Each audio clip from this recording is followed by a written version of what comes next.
Your help today as we make progress, and I want to thank you for our mayor for raising up a young man with such a significant heart for our city. Thank you for the McCaskey family. Thank you for Kevin, and now we thank you for all of the people who will benefit by the Bears staying in Chicago. I don't know that you play football, but I am asking you to help us. Help us to win some games. Help us to get a Super Bowl here. Help us to play in the Super Bowl and bring back the 1985 roaring, cheering fans we had for your glory and for our good. And a more serious note, for all the people who will work here, who will thrive here, who will come to experience significant family memories here, we give you glory and thanks. And if I've asked you for too little, I pray you do something even bigger than what I just asked you for. In your precious name, let the church say, amen. Amen.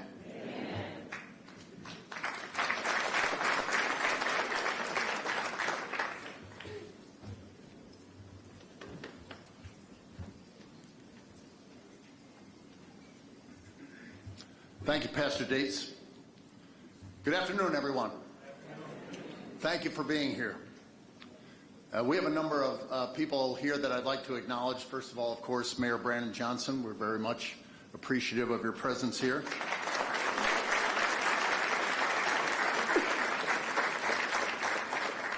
Chicago Alderman Walter Burnett, Mike Rodriguez, Pat Dowell, Timmy Knudsen, Lamont Robinson, state legislators Representative Curvis Tarver and Representative Cam Buckner. Thank you for being here. A few of the great-grandchildren of George Hallis are here today. And I want to extend our best wishes to Katie Nagel and her family. Katie is the heart and soul of the Bears. The Bears have been proud to call Chicago home for more than 100 years. Perhaps no other sports team embodies the character of the city it represents better than the Bears in Chicago. Our founder, George Hallis, emphasized the importance of being a champion for Chicago. This has been part of the foundation of our organization. That is why we are excited to invest in the greatest city in the world through a stadium project and site improvements that will benefit Chicagoans and visitors. We hired Kevin Warren a little more than a year ago as our president and CEO because of his proven track record of handling complex situations and finding winning solutions. He began by listening and building relationships with our football people, our staff, Bears fans, elected officials, and key stakeholders in our stadium search. Kevin's approach led to success with U.S. Bank Stadium in Minneapolis. That stadium was delivered under budget, was paid off 20 years early, and is regarded as one of the top venues in the world. Kevin and the team he has assembled will put Chicago in a position to have similar results. I thank Kevin for his leadership and invite him to the podium now to share with you the progress that we have made and what it can mean for our great city, the region, and the state. Kevin?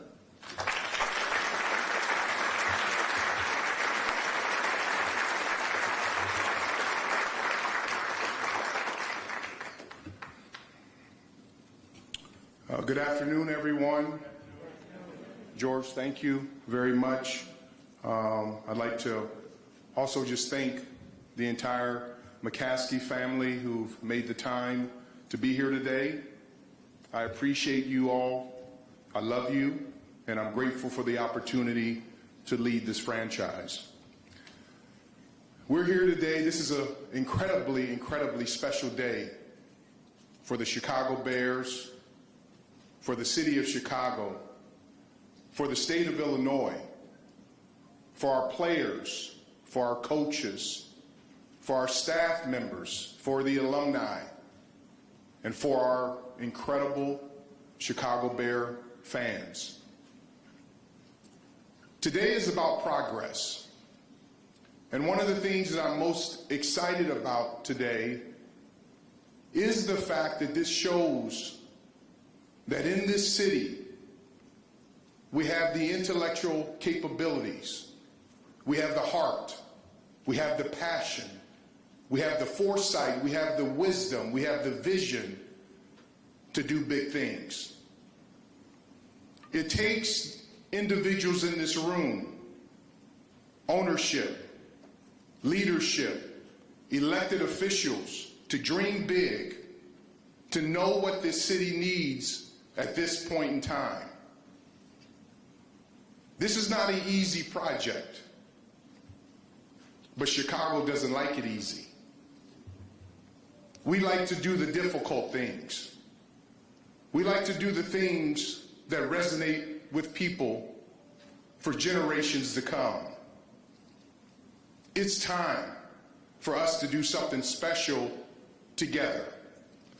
You'll hear a detailed presentation today, and there will be many people, whether you're here today or watching online or listening on the radio or reading the newspapers, that may have questions. We expect that, but we embrace that.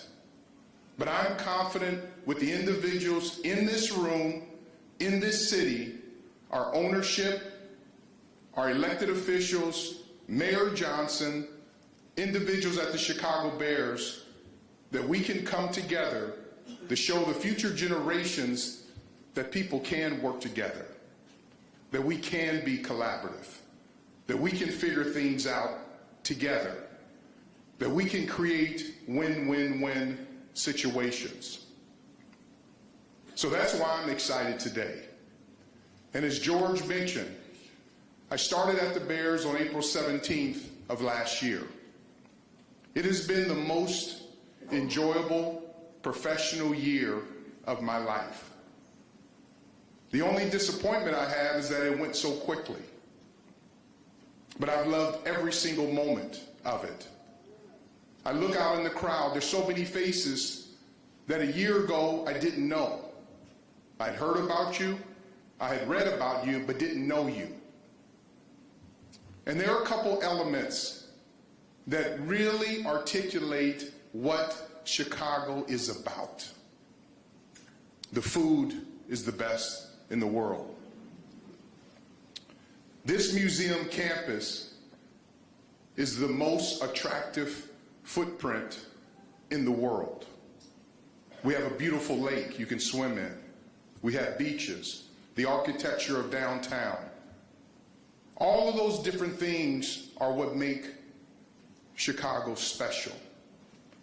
But the most important element about Chicago that makes Chicago special are the people. And I've been fortunate to meet some incredible people during my last year with the Bears, and I've lived here since 2019, so for the last 5 years. They've changed my life. They've changed the life of my family. They've welcomed me into their family. And I really understand the passion of the Chicago Bears. When I was interviewing for this job, I bought tickets online.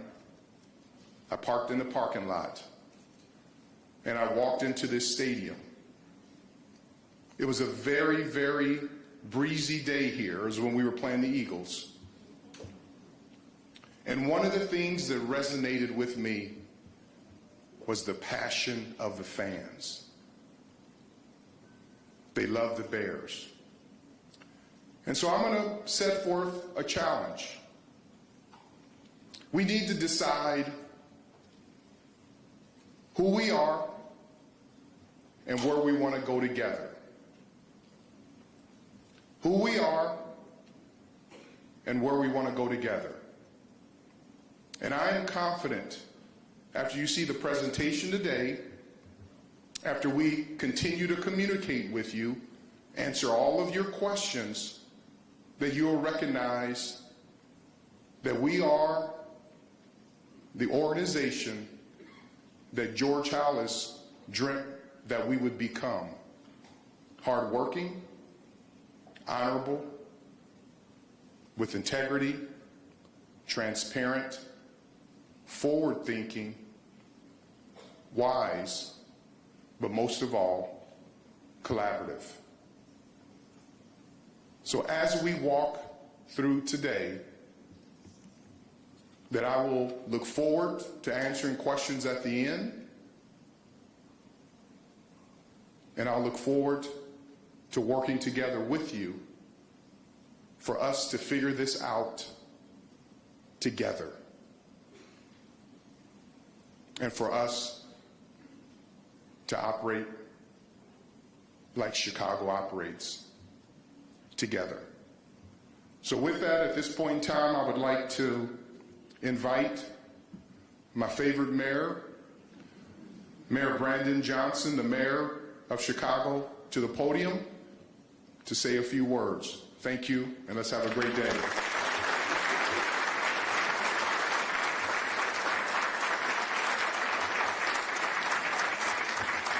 Hey, do me a favor, keep clapping for Kevin Warren. You know, you have someone pretty special. I don't know if you've had a chance to witness a Bears game with Kevin Warren. There's this incredible display of the incredible food that he talks about in Chicago. And, you know, he loves this city and loves people so much that, you know, he sets out days in the week where he actually fasts and prays. And as someone who is deeply tethered to faith, I appreciate you and I honor the leadership that you have brought to the city of Chicago and to this organization. But of course, this is a beautiful day for the city of Chicago. It really is. And as a lifelong Bears fan, it is an honor to be here to celebrate the Bears' commitment to remaining the Chicago Bears.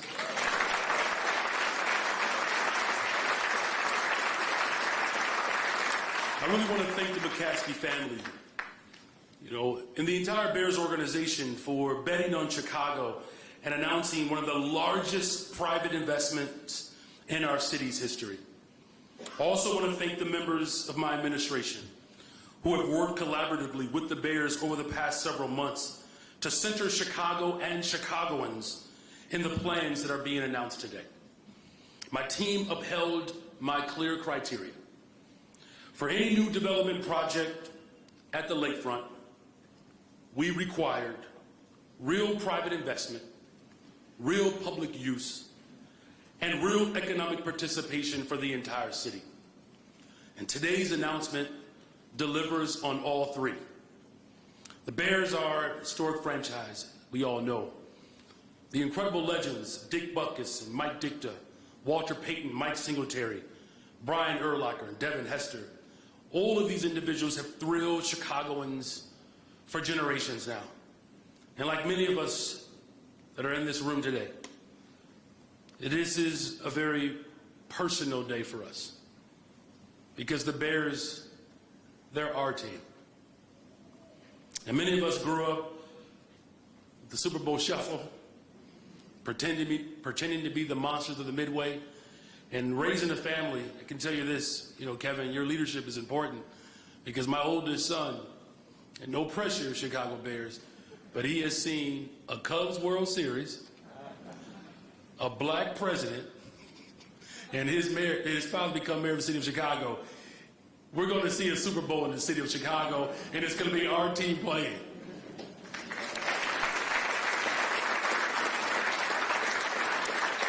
So as we stand here today, this historic announcement, it is worth remembering how different things were just a year ago, though.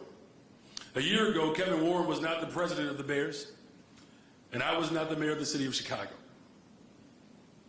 And the Bears were reportedly as good as gone. In fact, I think I was the only mayoral candidate who expressed the willingness to even try to keep them in Chicago. And now here it is a year later. Kevin is the president of the Bears, I'm the mayor of the city of Chicago, and the Bears are committed to staying in Chicago.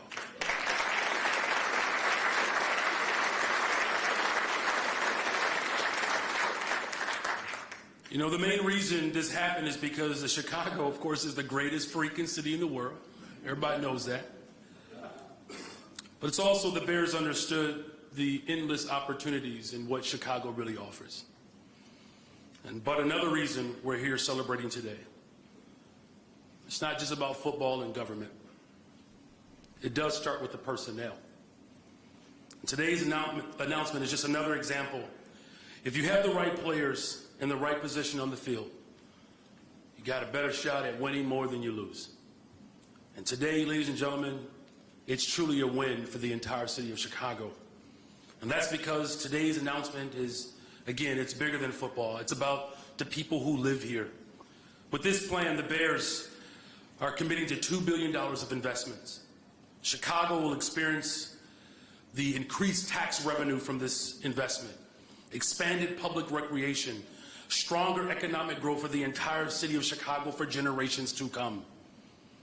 And one of the defining features of this project is that it calls for the implementation of everything that my administration has called for, true public investment. But what it does not call for are raising existing taxes or implementing any new taxes on the residents of the city of Chicago. And I'm going to repeat that one more time to make sure that everybody gets that. This project will result in no new taxes on the residents of Chicago.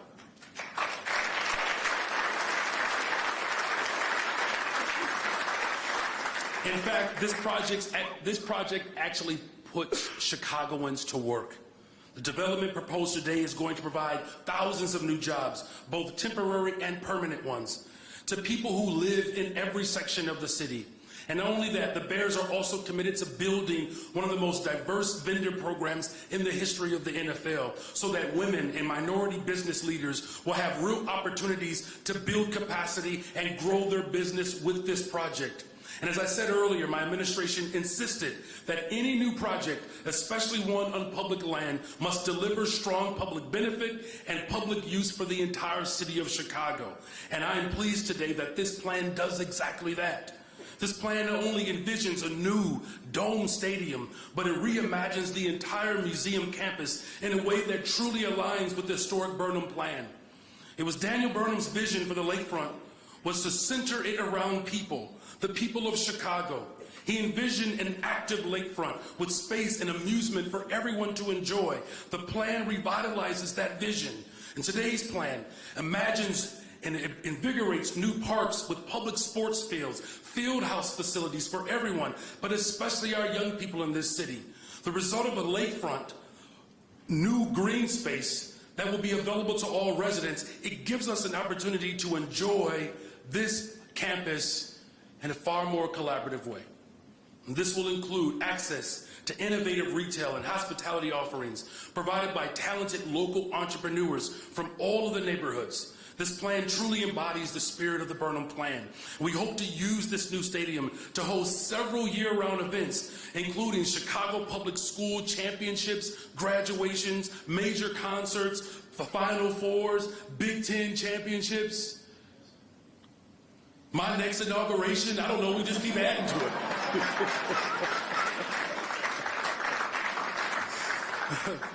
All of these year-round attractions, the city of Chicago will generate significant new revenue that will support my commitment to invest in people to build a better, stronger, safer Chicago. And that means more revenue for mental health clinics, youth jobs, housing, investments in our community violence interrupters. Simply put, this is going to reinvigorate the entire city of Chicago. It will be the crown jewel of the city of Chicago. And with this new project, we are showing the world what Chicago is capable of.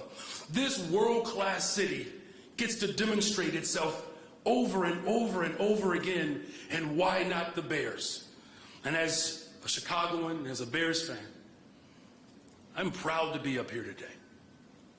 President Kevin Warren, the entire Bears organization, thank you for believing in Chicago. Thank you for believing in my administration. Thank you all for being a part of this amazing endeavor. God bless you all, and God bless the greatest freaking city in the world, city of Chicago. Kevin.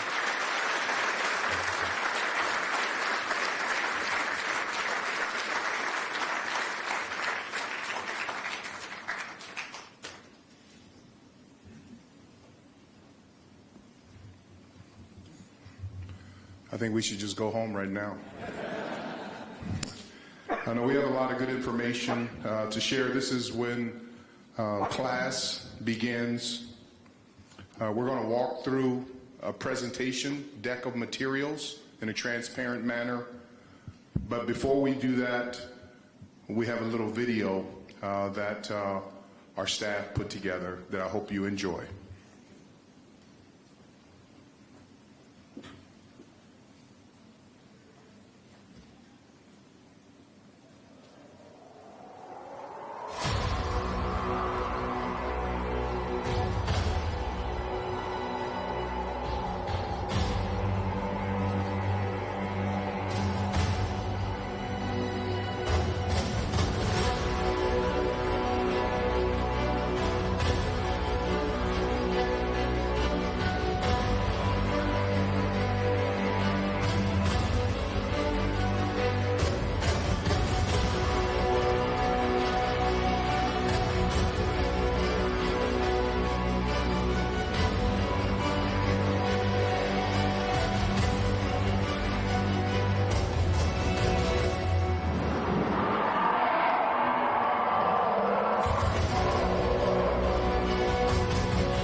If that doesn't make your teeth chatter, I don't know what will. Wow. So we want to walk through some slides. And as the mayor mentioned, this vision started over 90 years ago with Daniel Burnham. And this was done during the World's Fair, Chicago's century of progress. He was a visionary. He laid out the infrastructure and the information for us. We need to carry his vision forward. You saw this on the video, similar to what Daniel Burnham had designed. integrating the museum campus. As the mayor alluded to, open space for our children to be able to play. There's schools here in Chicago don't have a school to play high school games on. That should not be the case. So this is the vision here to integrate this campus. We have the best museums in the country. We have the most beautiful lakefront. We have the most vivid downtown architectural design. And this affords us the opportunity to be able to bring this all together in the greatest city on the planet.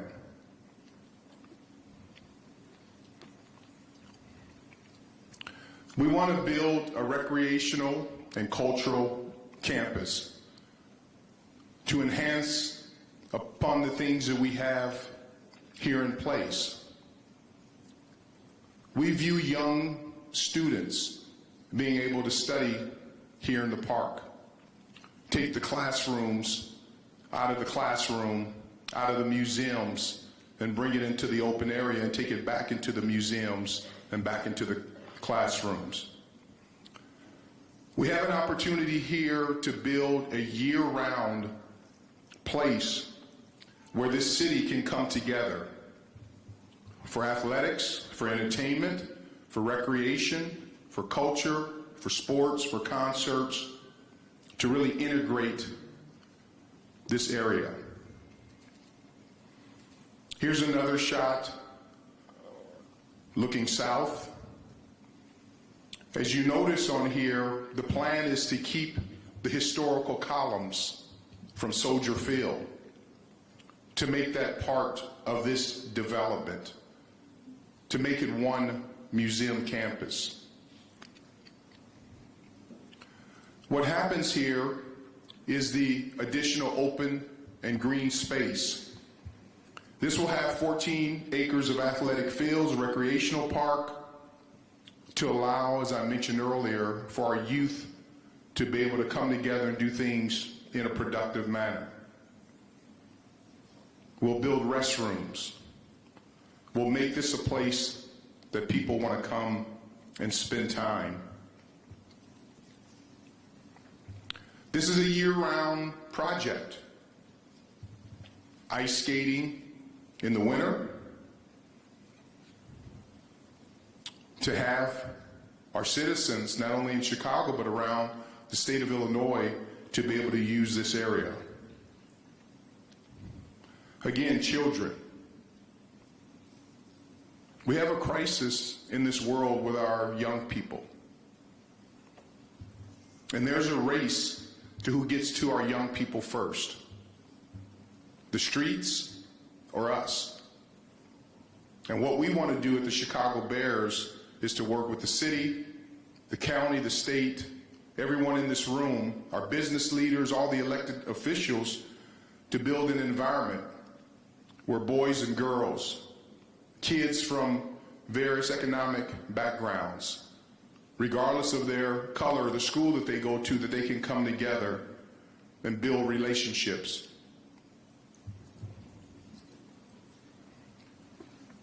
This open and green space, we've done studies, we want to do it, and we will do it in an ecological, sensitive manner, to not take away from the beautiful beaches and lakefront that we have.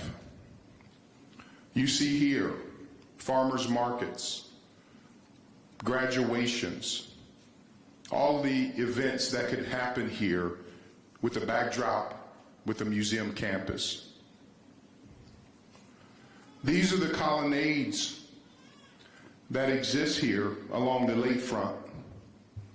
We want to respect and embrace our history and tradition with Soldier Field. And these views are incredible.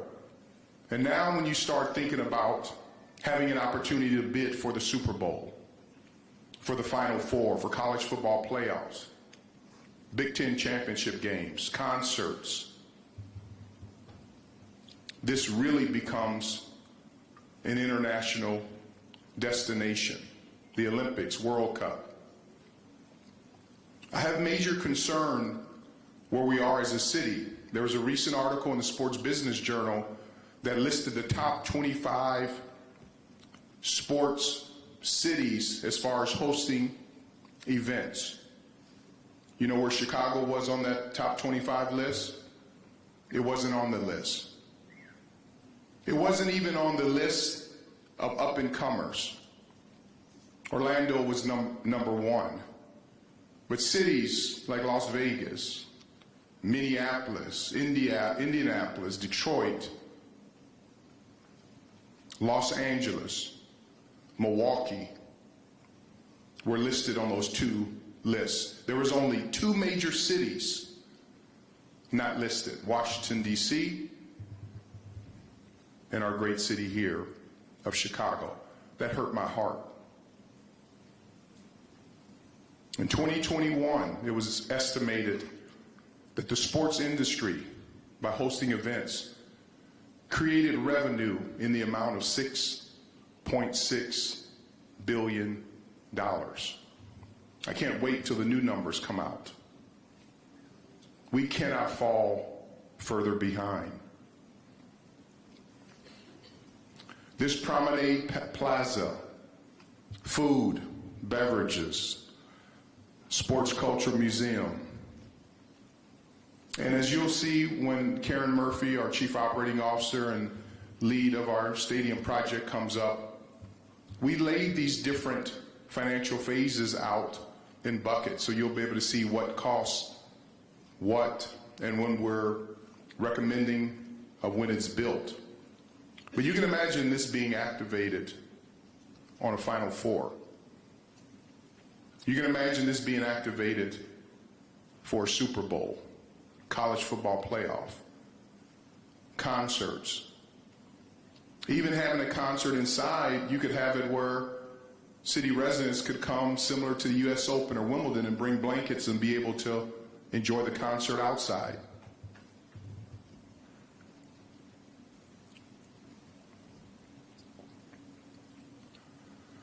One of the reasons why we strongly believe that the museum campus is the best location is that we've been in this area for 100 years. Our proposal is just to move it a little bit south of where we currently sit now to carry on the tradition. We're here.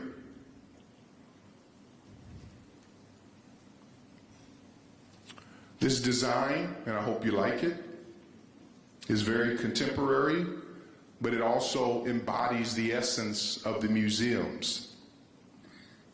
It will have a fixed roof. I'll answer one of the questions without you having to answer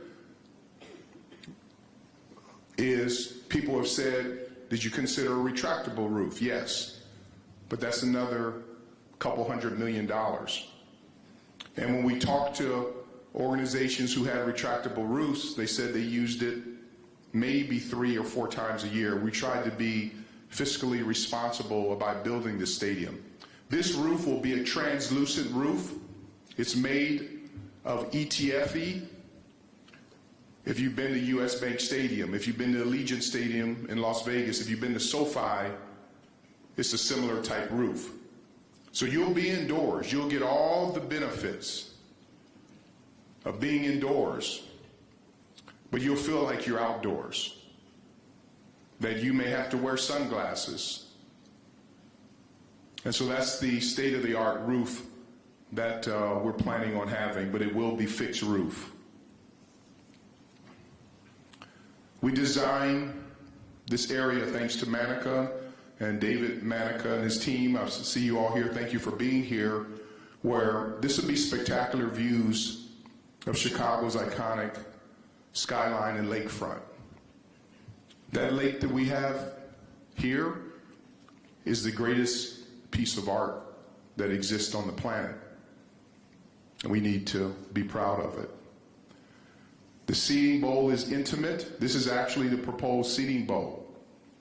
Sight lines. That glass is glass, clear glass, and those will be massive windows that you'll be able to take in the beauty of the city.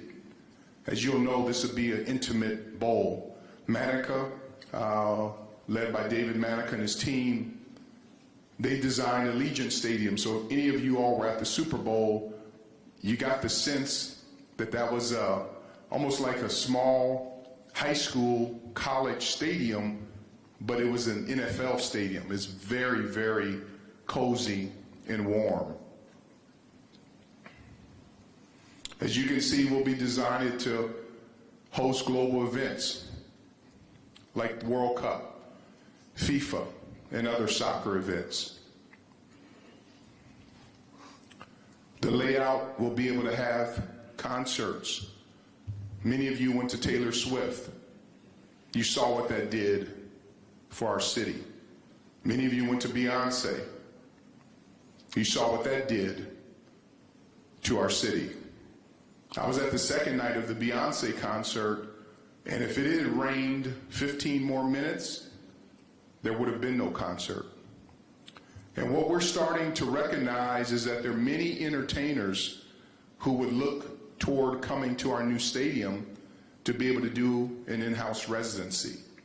Instead of coming for 2 days, they may come for 20 days. But there's so much we can do here from a concert standpoint.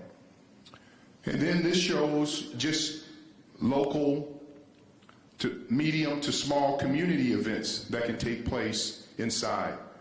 Our state high school football championship games should be played in our new stadium. We need to honor our young people. Final Four. Women's Final Four now has become as popular as the men's Final Four. We should be able to get both of those events here. Final Four would sit about 77,000 seats here in our new stadium.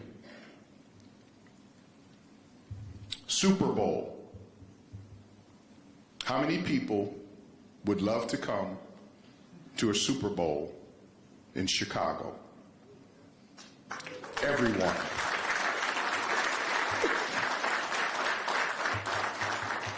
We have some of the greatest hotels in the world here, greatest restaurants. You can walk from downtown. You have the lake, you have the museums. This is the best city in the country from a Super Bowl standpoint. 2 world-class airports, private airports. This is an ideal location to host a Super Bowl. When I think about it, to think that Chicago and all that it stands for, with all the world championships here, that we've never hosted a Super Bowl and we've never hosted a Final Four. That should not exist. One of the items, and the mayor alluded to this, is our diversity, equity, and inclusion plan. We are focused on what will make this project special. In Minnesota, we leaned into our DE&I plan. Alex Tittle, who worked with me in Minnesota at US Bank Stadium, is here today. We have local individuals that we're working with, but as you can see, we'll have multiple phases here. We want to start this early, this process of making sure that women-owned business, minority-owned business, people of color are given an opportunity before the project even starts to be able to build their businesses in a manner so this can have a multi-generational impact. Not that it becomes just a good job that will happen, but to lean in some of these women-owned, minority-owned businesses that 3 and 4 and 5 generations down the road, that their families will be able to look back and say, thanks to grandma, thanks to grandpa, that they got an opportunity to really activate their business in conjunction with the city of Chicago and the Chicago Bears on that stadium project. So we'll have different phases.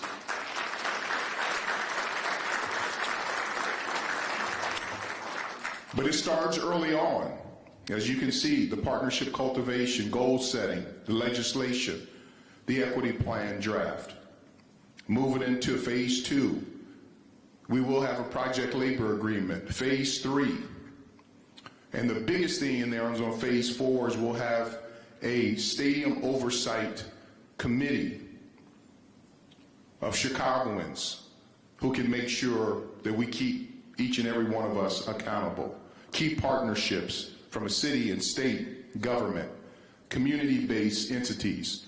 We have some of the greatest workforce development and business associations here in the city, and you know a lot of them. They're here. In Minnesota, we had to go and really activate a lot of those organizations. Here they exist. They're ready to work. They're talented. And speaking of work, because I'm a real estate nerd at heart, I love real estate.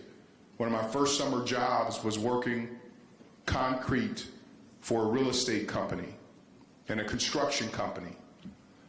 So when I travel to cities, I look around and I can tell about the vision and the wisdom of the people of that city based upon the number of cranes in the sky. Look around Chicago. I know the mayor is doing all that he can with his leadership to lean in to get economic development going. We want to be that catalyst. But we need more cranes in the sky here.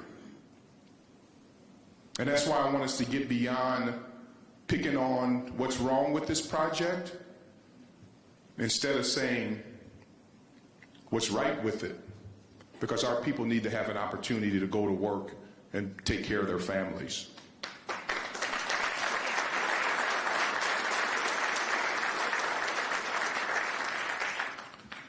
So with this, again, this is another shot of the museum campus. And I'll stop there, and the next talented person I want to bring to the stage, Karen Murphy. She's been with the Bears for 25 years, and she's our new Executive Vice President of Stadium Development and Chief Operating Officer. Just a brilliant, brilliant leader, a great human being, a person who's passionate about the Bears, and she'll walk through the proposed funding proposal. Karen?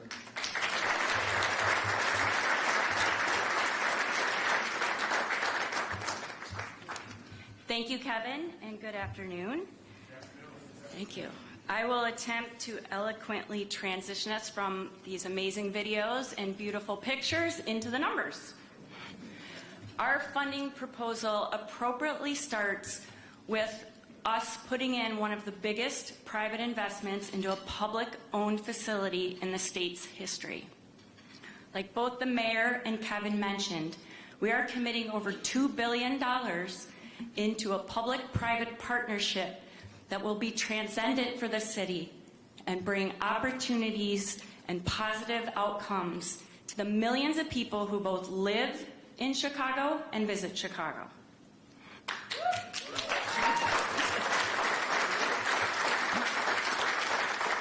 Okay, I'm going to start with the sources and uses of funds on the stadium itself.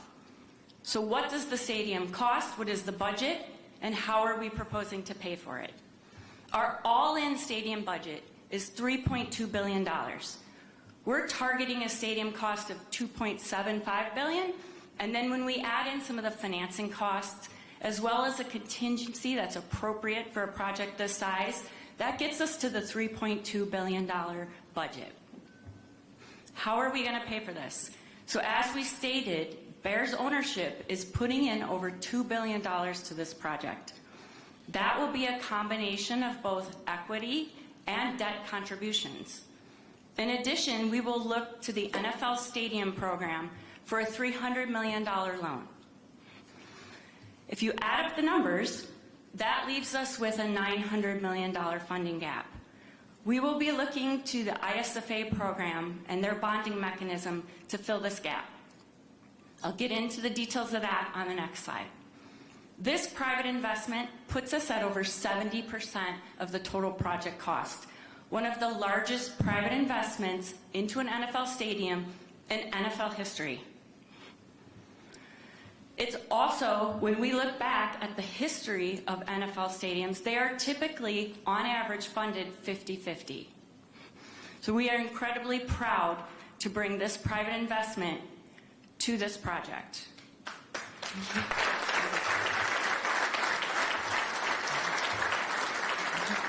I also want to point out that now is the time to act. There is a significant cost to waiting. Soldier Field is the oldest stadium in NFL. It will be 100 years old this season. Our renovation is now 20 years old, and the cost to maintain this building gets more and more expensive each year. Every year we wait, due to the cost of inflation to start this project, that funding gap, that's $900 million now, will go up over $150 million.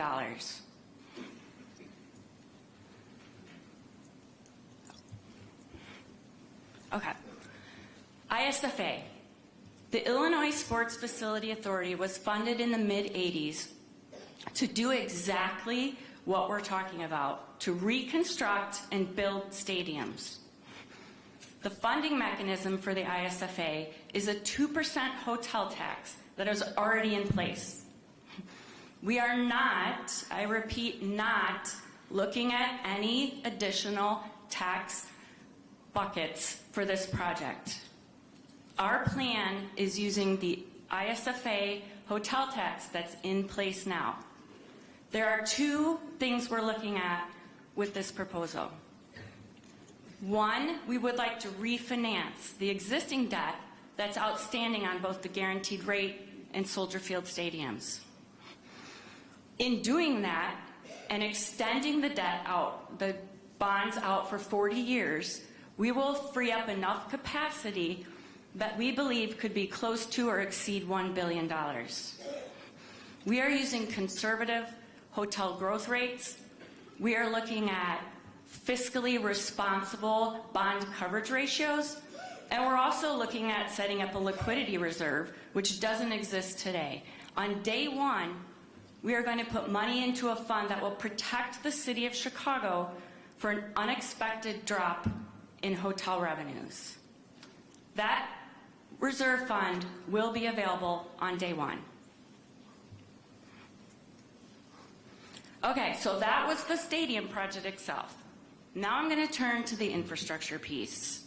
This site has long needed improvements to its infrastructure. Even driving here today, it was a challenge to get to. I know many of you who've been to events here on game day or concerts know that getting in and out of Soldier Field has been a challenge. And so we have looked and we have told our consultants, we want you to think boldly.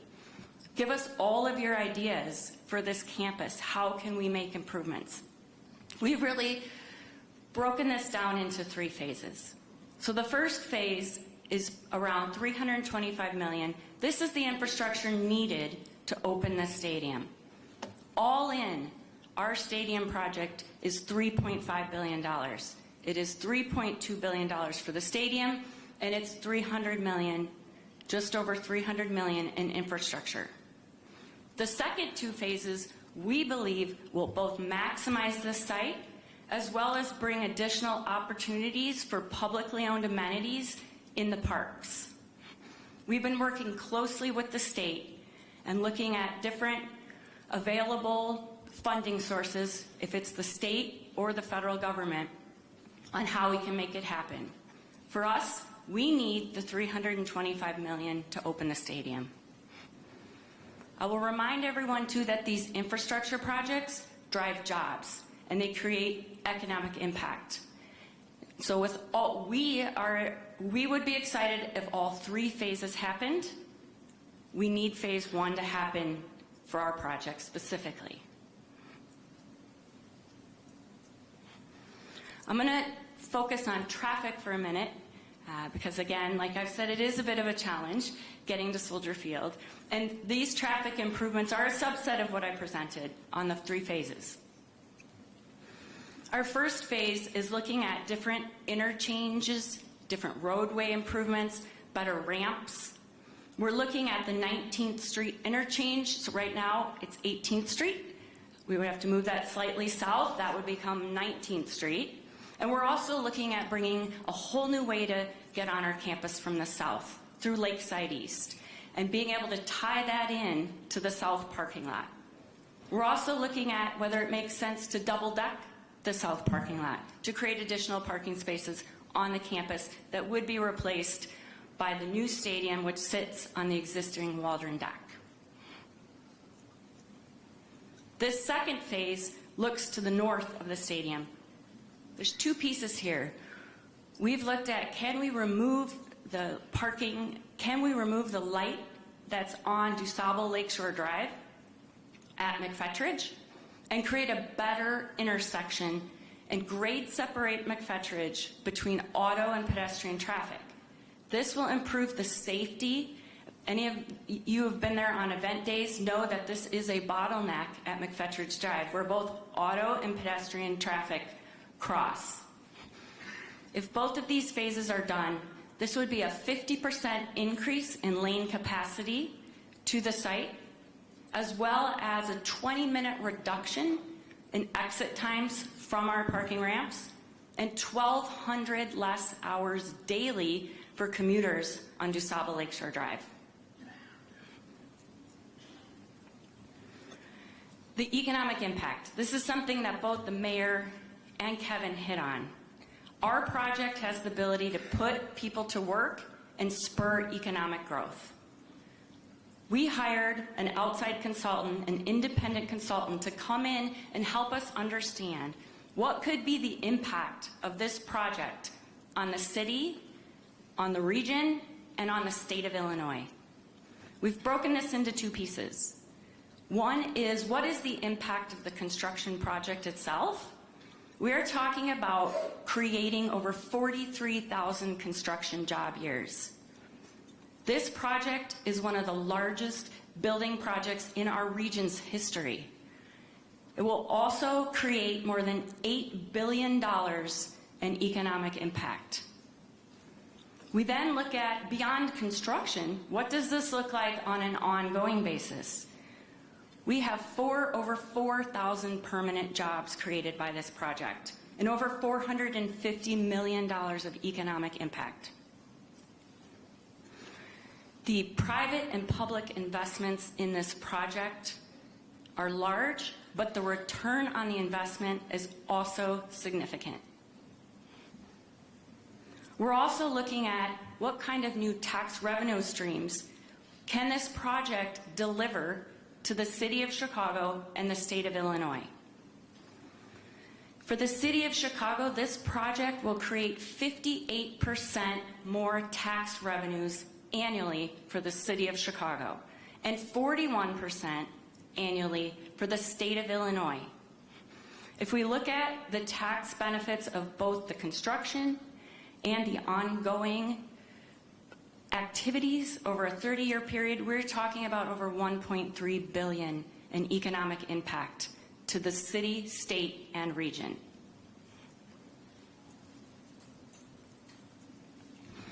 Kevin and the mayor talked about bringing mega events to this building. Chicago continually gets passed over for these incredible events. They bring significant financial impact. If we look at Arizona, over $1.3 billion of economic impact when that Super Bowl visited their state. Vegas just released that their hotel tax rates were up over 250%. These events, the Super Bowl, the Final Four, college football playoffs, World Cups, they bring significant financial impact to this city and state.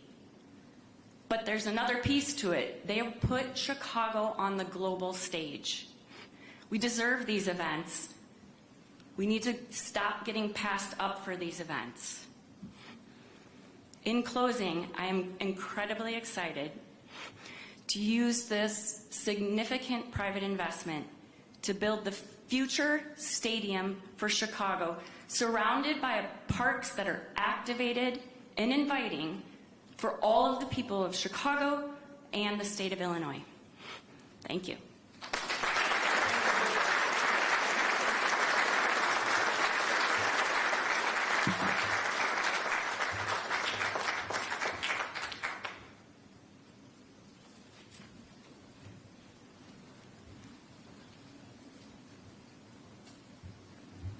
We'll open the floor up for questions. After we have Charles Smith, who's the chair of the Chicago World Business Chicago. Please come up, Charles.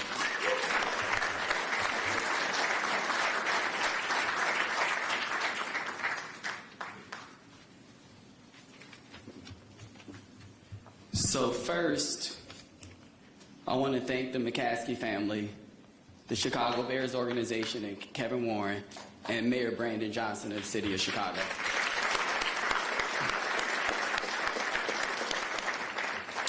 My name is Charles Smith, and I have the pleasure, under Mayor Johnson's leadership, to be the Vice Chair of World Business Chicago, which is the city's public-private economic development agency. I also get to serve in the dual role of Executive Chairman of the Business Leadership Council. And as I sit here or stand here, I can't help but think about my glorious Pee Wee football days. And I heard that the Bears have a #1 draft pick. So Kevin, you know how to reach me. Anyway, all jokes aside though, this is a big day for the city of Chicago and our dynamic business community. Chicago is the best place in the world to do business. Economic development serves as the engine driving our cities toward a promising future. And when executed thoughtfully, it has the potential to extend opportunities to every corner of our city. In my time working with the Chicago Bears, I've seen their deep commitment to supporting Chicagoland. This is evident in their extensive partnerships spanning youth organizations, schools, local charities, and much more. And this idea is reflected in their visionary proposal to privately invest in our public space, spearheading a development that's sorely needed that will put Illinois to work and also Chicago residents to work, and offer a new public amenity for all. Growing up on the west side of Chicago, I understand the critical importance of developments of this size and how to actively engage diverse businesses. At World Business Chicago, we talk about this theme of a circular economy, where both large international and national businesses get an opportunity to participate in our economy in addition to small businesses here at home. In this proposal, the Bears have made a plan to just do that. Very thoughtful consideration for hiring a diverse workforce to bring a new stadium and surrounding campus to life. Of course, this new influx of construction jobs is great for our city, but I think it's important to note the broader spectrum of opportunities this project presents, especially for our professional service businesses.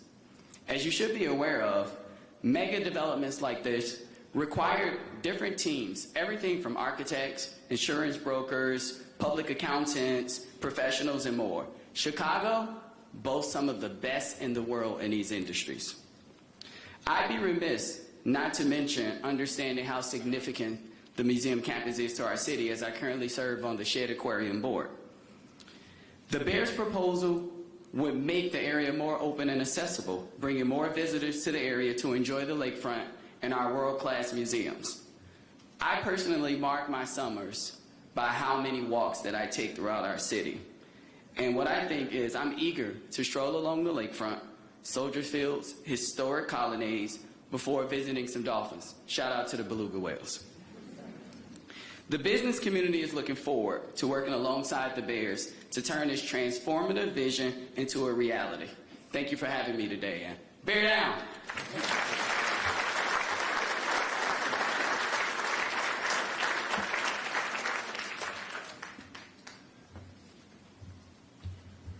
I had stepped backstage to try to get Ryan Poles out of the draft room to see if Charles, if there's a spot for you.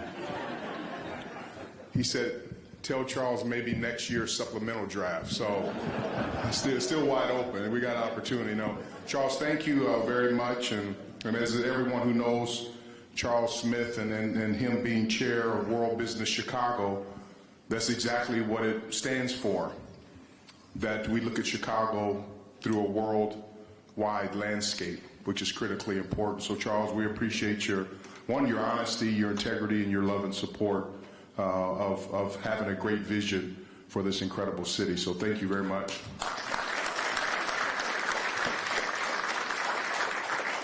Next gentleman we are going to have to the stage, you all know Martin Cabrera of Cabrera Capital, who is one of the preeminent investment bankers, not only in Chicago, not only in the country, but around the world. And he absolutely loves this city, was born and raised here, and has provided so much wisdom, guidance, and advice along the journey. So Martin, welcome to the stage.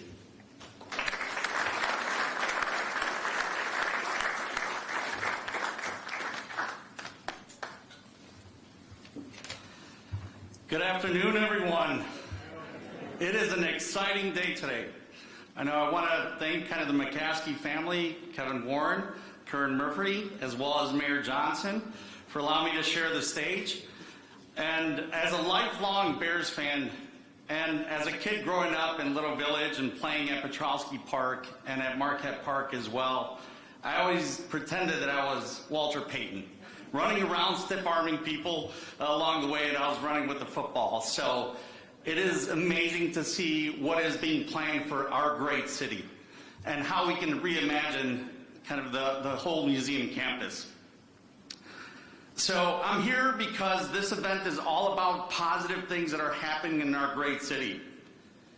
And you may hear sometimes about the Chicago that has been presented on our city and how distressed we are and how we're wrestling with significant obstacles.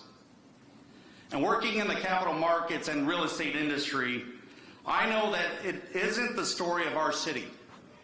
We have a great story to tell. And instead, I see us more like a phoenix rising from the ashes. And with many of our neighborhoods in the process of transformative development. Or I could put it even in football terms. So you may view kind of us as the underdog, and I'm pretty sure we're going to win a Super Bowl.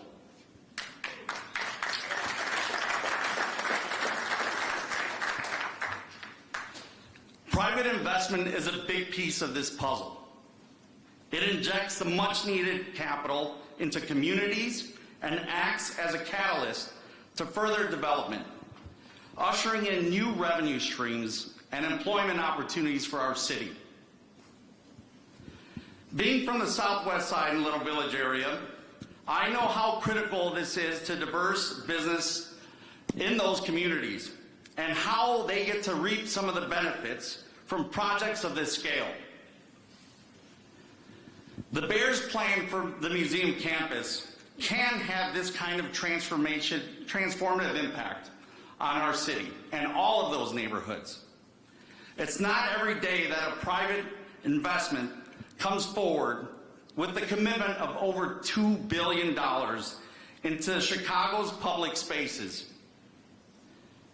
A project like this, coupled with the Chicago Bears' dedication to collaborating with minority and women-owned businesses, will generate high-quality jobs and pave the way for a generation of prosperity. It is truly an economic engine that will impact the city and the whole Chicagoland area. We are looking at an $8 billion economic impact, which could have far-reaching effects on our city, including the revenue streams for our city that we can reinvest back into Chicago. Maybe now, all of my childhood friends will understand why I wanted to play football instead of growing up and playing soccer. As I mentioned earlier, today truly marks a momentous occasion for our city. Let's all rally behind the Chicago Bears plan to invest in Chicago. Thank you very much. Appreciate it.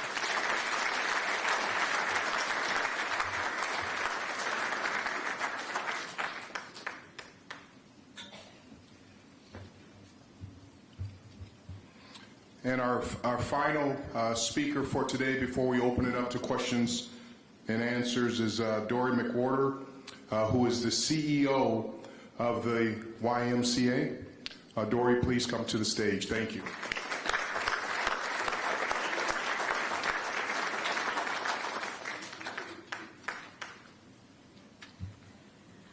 Well, good afternoon. Good afternoon. It's such a great day when I get to stand alongside our partners, the Chicago Bears, and of course, Mayor Johnson. So having worked closely with the team for many years, I've witnessed firsthand the Bears' unwavering commitment to our local community, especially our youth. So as Kevin mentioned, for the last few years, the Y has hosted a mini monsters clinic with the team. We missed you out there.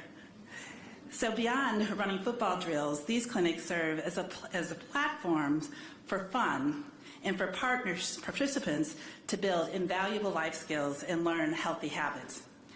And I actually don't know if you've been to the Irving Park YMCA, but we have a space called the Bears Den, which used to serve as the Bears' off-season training headquarters in the 1960s and the 70s.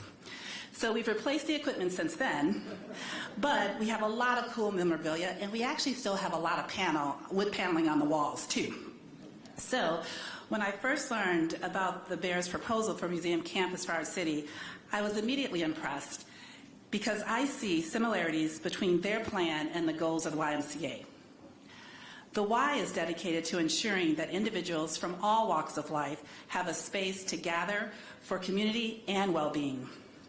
At the Y, we recognize that the power of play can totally transform an entire city. And we consider ourselves one of Chicago's largest playgrounds because we offer so many opportunities for individuals and families to play and grow. So the Chicago Bears' new stadium proposal is so much more than a sports facility. In fact, it actually may give us a run for our money as another one of Chicago's largest playgrounds. The surrounding grounds will have 20% more open and green space than currently exists on the museum campus. This means that Chicagoans from across the city will have a new space to gather by the lake, as well as playlots and athletic fields that they can use as they wish. At the Y, we work with youth from Roseland to Saguenash, from Austin to Chicago Lawn. All of these kids deserve a place to come play sports or just hang out and be kids. The stadium itself will also be a public amenity where our city can come together to host large community events year-round. I believe that this project can be a win-win-win for our city, our families, and our youth. So together, let's embrace the vision of a vibrant, inclusive community space. We're excited to work together with the Bears, Mayor Johnson, and all of our partners to make this development a reality. So as my colleague, Swati Staley, no relation to the mascot, likes to quote, if you want to go fast, go alone. If you want to go far, go together. And I say, let's go further, faster, and let's go Bears. Thank you.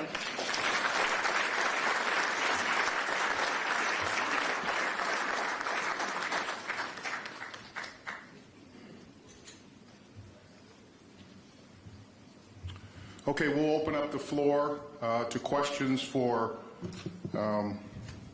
anyone you want to ask a question of. Isabel Meller, Capital Facts. So the Bears have outlined a $1.5 billion in capital needs. Is there a specific plan or a general idea for this? How will this be funded? I didn't hear the last part. Oh, is there a general idea on how this will be funded? Yes, as Karen talked about, I think the biggest thing for us to keep in mind, and that's why we broke it down from a phase standpoint, and phase 1 and phase 2 and phase 3, which is critically important to make sure that we follow that. And from an infrastructure standpoint, you know, there are dollars that we believe exist at the state level, at the potentially federal level, potentially at the city level, and that's on the infrastructure costs. On the costs in regards to actual stadium, you know, Karen made it clear what we're looking for is $900 million from ISFA. ISFA, even looking at the website, they were designed to fund stadiums, and all we're asking is for ISFA to be able to do what they were put in place to do, and that's why the mayor was able to say we're not talking about any new increase in taxes. But I would actually ask Jill Jaworski, who's the CFO of the city, to come forward, and also Karen to give a little bit more specificity from a financial standpoint regarding your question.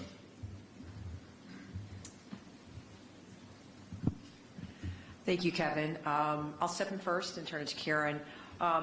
You know, one of the things that was described by the Bears in their plan is that they're going to have a phased approach to the infrastructure. Much of the core infrastructure that's going to be needed at first is transportation. It's things like moving the road, because the stadium is going to have a larger footprint than the current existing Waldron parking deck. There's substantial infrastructure funding that comes from the federal government, gets remitted to the states, and becomes available for projects around the state. We will be working with the state to pursue those funds for the road work that's going to be needed. One of the other big aspects that we've been thinking about is that with all this green space, this is really an improvement as far as stormwater and other environmental impacts. There is significant federal funding available for green infrastructure, part of the IRA. So we will be looking at pursuing those as well. Do you have anything to add? Yeah, thanks. I'll just add that we will continue to work closely with both the city and the state on the options that are available. And this infrastructure plan would span across at least 5 years. So that's why we have it phased. There would be some of it, like we talked about, that would be needed to open the stadium. But beyond that, these projects could be something that happen over a 5-year time span. Just a follow-up. Is there any more specifics on where the money for the capital improvement costs will come from the state? Have you been giving guidance to the state? Yeah, we really look to the city to work with the state on that and what programs are available. And we do look forward to having some detailed conversations with the state here in the near future. Sorry. Justin Lawrence from Crane Chicago Business. I think this is probably for Jill and Karen. On the ISFA money, you're saying that only a 2% hotel tax would be needed over 40 years to create the kind of money to retire the debt and build this new stadium. But the city is, 3 of the last 4 years has been on the hook to cover the shortfall. Without any more revenue added to this kind of pie, why should city taxpayers believe they won't be on the hook in the future? That's a good question. One of the reasons that the city has had to support the ISFA debt in the last few years is because the original projections were that hotel revenue taxes would grow at around 5.5% every single year, with no taking into account recessions or things like the pandemic that could occur. The hotel revenues or hotel taxes are relatively volatile, and they definitely swing with the economy. One of the things that got us comfortable at the city when we looked at the plans that the Bears had for the ISFA debt for their proposal was that they're assuming a lower rate of growth, but they've also incorporated about $160 million liquidity reserve. And so between looking at a lower rate of growth that is more reasonable, so we'll see that debt increase at a more modest rate, and the fact that we have such a large liquidity reserve that we can access, and there's going to be significant coverage, around 150 to 160 times coverage. We think we have less risk under this scenario than we do right now.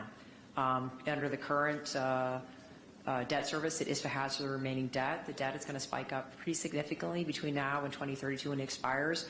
And we would expect without a refinancing that would hit the city budget every year in an increasing amount.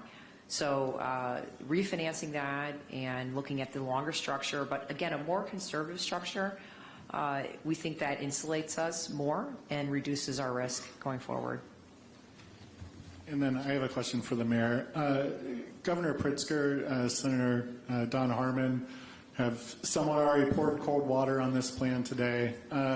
You obviously support it. It's going to require billions of dollars in public subsidies. Why should taxpayers pay any dollars towards this? And, what is your conversation going to be like with Governor Pritzker and state leaders? Well, I appreciate the feedback that is coming from our partners at the state level, and what I've said from the very beginning is that an investment like this requires real skin in the game from ownership, which they've done that, a commitment to public use, but they've done that, as well as, an overall commitment to, building a better, stronger, safer Chicago. This is about investing in the thousands of jobs that will manifest as a result of this investment. We're talking, conservatively, 24,000 jobs in the immediate, 43,000 jobs for the entire region, $2.5 billion of income into working families, providing us with the opportunity to continue to invest in housing and education, mental health services, growing our parks. The fact that we have a very sizable footprint now of 14 more acres of just athletic fields. This is a real opportunity to create real revenue by doing what works, which is putting people to work. Thank you.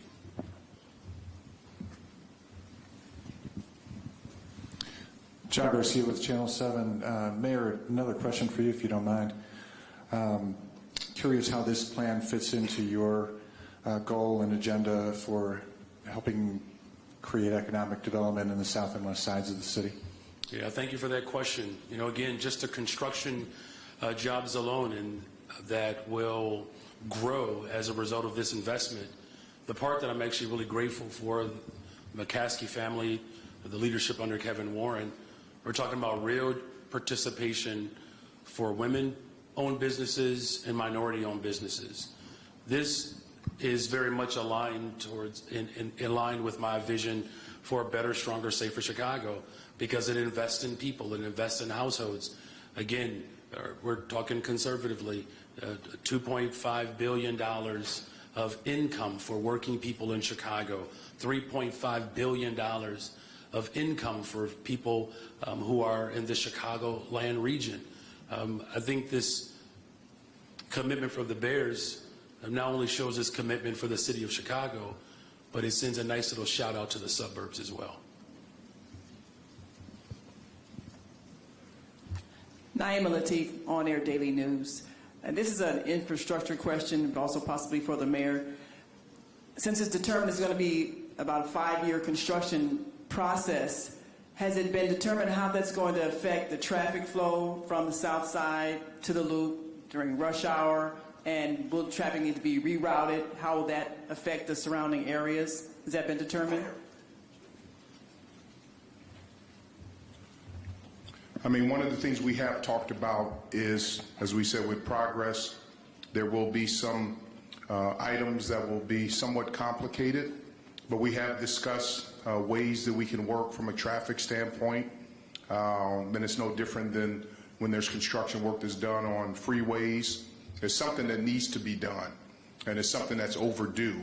And so we're confident that residents, people who come to this area, visit this area, that we'll be able to figure out a way that we can deal with it during the construction progress. But the benefits, when we're finished, it really will make a substantial difference. As Karen said, even us coming in today, for us to have traffic on a day like today, and there's no major events, I think it shows clearly that this is something that has been deferred maintenance, not only at a city level, but at a state level, that we need to lean into and make sure that we do fix.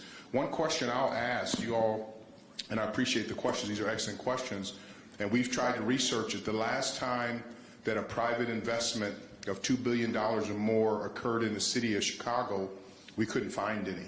And we couldn't even find any of $1 billion or more.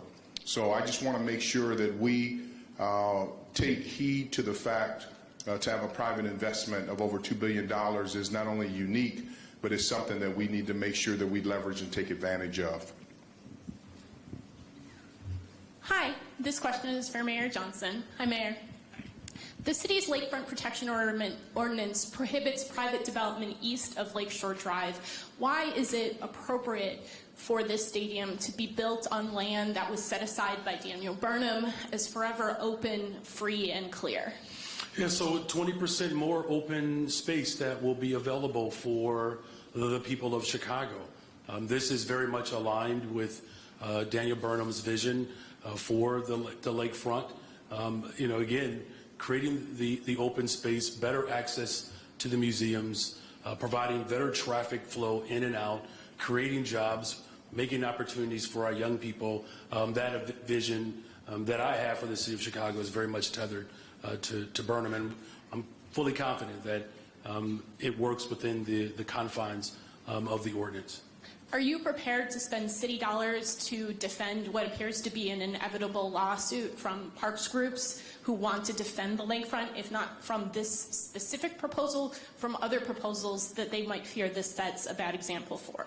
Yeah, what we're prepared to do is to continue to invest in people. We're prepared to put 23,000, 24,000 people in the city of Chicago to work. My vision for the city of Chicago is very clear, particularly around environmental justice and creating more open space. We do that. Paying attention to the needs of our young people, as Kevin Warren has articulated.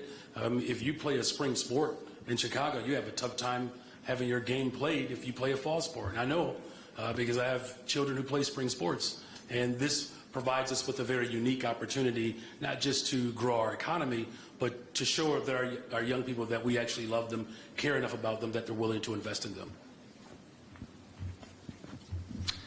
Hi, Taman Bradley, WGN-TV. Question for Kevin Warren. Governor Pritzker spoke with reporters a short time ago. He said he was not invited to this event, and he remained skeptical. Also, House Speaker Emanuel Chris Welch said that if he put this on the board in Springfield right now, it would fail. You have about a month left. How do you convince Springfield to do what you want? Well, today was the first day that we have been able to publicly roll out our plan, so it's very difficult for someone to say they're against this and we just presented it. So we look forward to having more conversations with the individuals in Springfield, Governor Pritzker and Speaker Welch, and I haven't seen any of these things that you're alluding to because I've been here on stage, but we'll continually proceeding forward. That's the whole purpose of us getting together today, was to be able to lay out a plan that we'll look forward to getting together with. Hi, Miranda Davis, Bloomberg News. Was wondering if the Bears could talk a little bit about where and how they're going to fund the $2 billion. Is that going to be financing? If so, what kind? And is it lined up? Yes, as I walked through that, $2 billion from the Bears piece is a combination of equity and debt, and we will work with the banks to determine what that right mix is. But yes, it will be Bears, the ownership of the Bears, contributions to the project. A question for Kevin. Kevin, is your plan for the Bears to continue to play at Soldier Field for the entirety of the construction process, or would a temporary transitional home field be needed for part of it?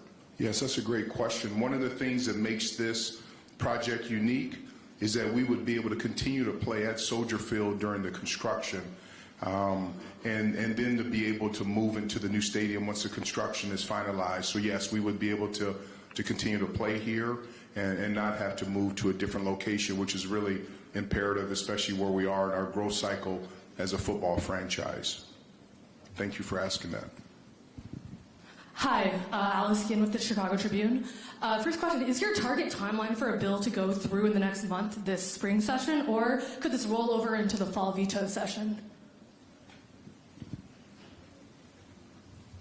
I mean, we feel that the time is now. I mean, every year that we wait, it's $150 to $200 million of increased costs that ultimately we'll have to figure out. But we don't think that's prudent. The time is now, so our expectation is in this session. And the reason why we're staging that now and not even in a fall veto session is because even if we're approved in a fall veto session, we wouldn't be able to get into the ground because of the weather it would push it back a year, that if we're approved in May, then that will allow us to be able to start construction, to put people to work next summer, and that would allow us 36 months later to open up our building in 2028. So this truly is one of those adages that time is money, and we do need to figure this out, and that's why we've put forward such a robust program and plan. Thank you for asking that. Mayor, speaking of Springfield, last week you spoke about how you have a host of progressive priorities in the capital, such as more education and migrant funding. How are you going to make a progressive case for a publicly funded sports stadium? Well, because of the public benefit. You know, I mean, again, the best way to grow our economy really requires partnerships with public and private entities. That's exactly what this does. We're invested in people. You know, look, these pictures are miraculous. But we're talking about thousands of lives that will benefit from this investment. You know, the fact that we have not just a storied history with this franchise, but with the McCaskey family, with Kevin Warren's leadership, with the entire Bears organization, my administration, we know that the sooner we can put shovels in the ground and put people to work, that is our surest way to secure a better, stronger, safer Chicago, and it benefits the entire region. We're talking about $8 billion of economic vibrancy as a result of this investment. The time is now for that. Think about how long people have been waiting for investments like this. You know, we had a $1.25 billion bonds deal, the largest bonds deal in the history of Chicago. We have one of the greatest private investments that's being laid out today. Like we're in the midst of making history for the people of Chicago. It's an exciting time to not just be a Bears fan, it's an exciting time to be a Chicagoan. Great, we have time for 3 more questions. Andy Seligman with the AP. For Kevin, two-part question. One is, can somebody just clarify what the total cost of the project would be if all 3 phases were completed? And also for Kevin, is Arlington Heights completely off the table at this point? I'll start with the Arlington Heights question. We are the largest landowner in Arlington Heights still, 326 acres that we own, a beautiful piece of land. But I think we said it before, and after today, we're clear that our focus is on the city of Chicago and this museum campus area. So we still own the land in Arlington Heights, but our focus from a stadium development project is here in this campus area. And I'll have Karen, I can give you the details of the total project, but she can just unpack that information one more time.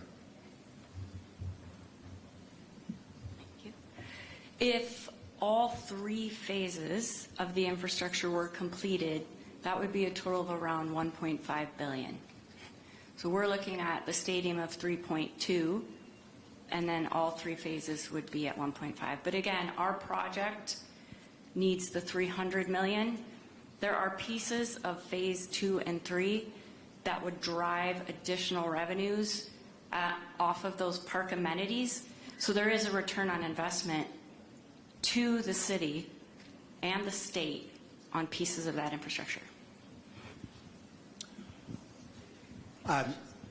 Robert McCoppin from the Chicago Tribune. What about the White Sox? They have also proposed a new stadium. Speaker Harmon asked that you work together with them. Have they agreed to any of this, or what additional cost would they need for what they want? We've stayed in close communication with the White Sox. We even had a meeting on Sunday, just a couple days ago. I've made it very clear publicly, privately, and I'll make it very clear now. I think it would be an absolutely incredible day in Chicago if we were able to build 2 stadiums at the same time. One, the economic benefit, the increase in tax base, the number of jobs, and also the staging of workers, that we could have people working on 2 different jobs. And as I said in my opening remarks, we got to decide who we want to be as a city. But we have an opportunity to build 2 world-class stadiums. We'd be all for it. We've stayed in close communication with them.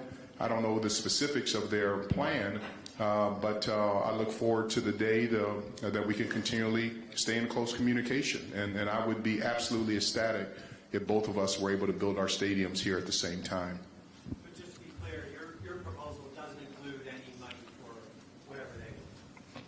This proposal today, no, it doesn't include any money for what they want, but it doesn't mean that money does not exist for what they want. So that's why we're continuing conversations. Thank you for asking that. Hi, Kevin. Chris Blasek from the Daily Herald. Maybe a question for you, but maybe George as well, because I remember seeing a very similar presentation for Arlington Park at Hersey High School. George was there, Ted Phillips was there. So maybe a question for you, your organizational philosophy as you come into this job now a year in.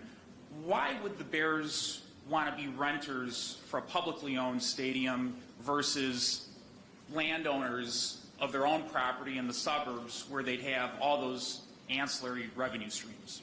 I mean, one of the words I would maybe look at it a little bit differently is renters. I feel strongly about the power, the substance of a public-private partnership. And I believe in Mayor Johnson. I believe in his staff. I believe in his vision. I believe in this city. And so I don't look at it as being a renter. I look at it as being able to develop a relationship that 1 + 1 = 100 instead of 3 for us to be able to come together. And I just feel strongly about it. If you look at my history and my career, people ask that same question in Minnesota. Why would you want to be a renter in Minnesota? And as George opened up with in his comments, it has turned out still rated the best stadium in the National Football League almost 8 years later, and it's turned out to be a win-win-win situation in Minnesota. We paid off the debt 23 years early. And so it's just one of those ones, I don't ever want to say trust me, but it's one of those ones that we don't look at it in a derogatory manner of quote-unquote being a renter. We look at it as being a good partner with each other, and that's why we're here today. All right, last question. Hi, Mr. Warren. Mitch Armentrout from the Sun-Times. The team has had a sometimes tortured relationship with the city when it comes to its lease agreements with the Park District. What sort of terms would you the Michael Reese Hospital site didn't work for you? Yeah, thank you for asking that question. The terms we'd be looking for is terms that you would do with a partner. We just want to be fair with each other. And I'm confident with Mayor Johnson and the leadership at the city of Chicago that they're fair people, they're talented business people, and we would be able to work out fair terms, because that's the only way that a public-private partnership truly is able to thrive, is by being fair with each other. I'm glad you asked a question about Michael Reese property. When we started going down this road, when we had difficulty getting the tax situation squared on Arlington Heights, our team looked at 10 to 12 sites here in Chicago, Michael Reese obviously being one of them. I was passionate about Michael Reese site. One, because the history and the tradition with Brownsville and all the different things that it brings to the table. The difficulty about that site, it is very narrow. So from an NFL stadium footprint standpoint, it's difficulty, it doesn't work, it's too narrow. The other thing is that it would require this to be built over an active railroad and train lines. There's certain rules and requirement that the majority of sports leagues, especially the National Football League, has in regards to building active stadiums over active trains lines, especially with a certain kind of 100-foot perimeter. So there's multiple items. It's a great piece of property. It's in a great area. It has incredibly historical significance. But just from a football standpoint, and for us to be able to deliver on the promises that we're making to the city of Chicago, hosting Final Fours and Super Bowls and college football playoffs and concerts, it would be incredibly challenging at this point in time to make that work. In addition to the fact that we understand that the marshalling yards that exist right now would have to be relocated in some other location. But thank you for asking that question. Okay, yes, thank you. Thank you, everyone. One of the things before we close, we do want to thank everyone for attending here today, but we also want to thank especially our labor partners that attended, because you are the ones who truly put people to work and understand the vision. So thank you for your time. These 48 hours are exciting today, and tomorrow with the NFL draft, us having the #1 pick and the #9 pick.